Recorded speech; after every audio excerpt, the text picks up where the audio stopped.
Good evening, fellow teachers, parents, at FB friends.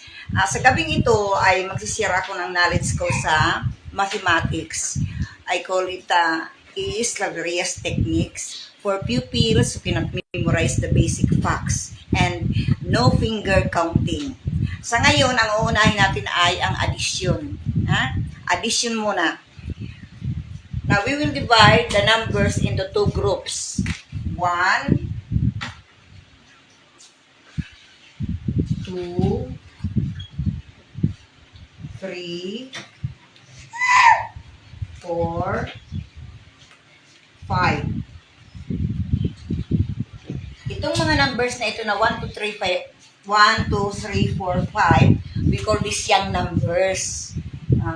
Then, when you count this, it must be counted upward. Okay? Pataas ang pagbilang nito sapagkat sila ay still growing up. 1, 2, 3, 4, 5. Kapag nakita ninyo ito sa mga addends, ang tendency nito ay mag-add kayo pataas, hindi pababa.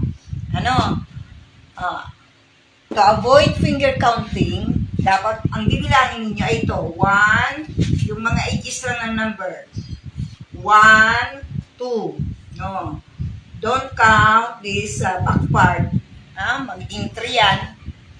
1, 2, 1, 2. Then, perfect number 3. 1, 2, 3. 1, 2, 3. And then 4, we have 4 edges. 1, 2, 3, 4. Close the upper parts of 4 so that it will become 4. Because if it is open, it will become 5. So this one is 4. 1, 2, 3, 4. And then 5. 1, include the back part. 2, 3, 4, 5. Okay? Now, say for example, we have 1 plus 9.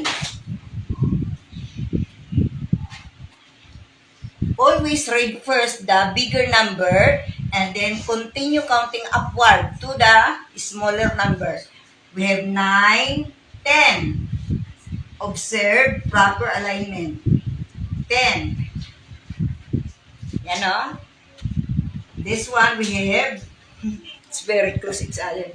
So, we will erase this para malinaw. We have 2. 2 plus 6.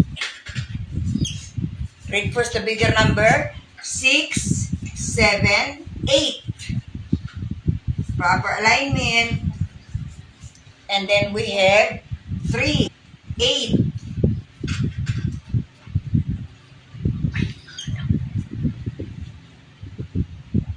8,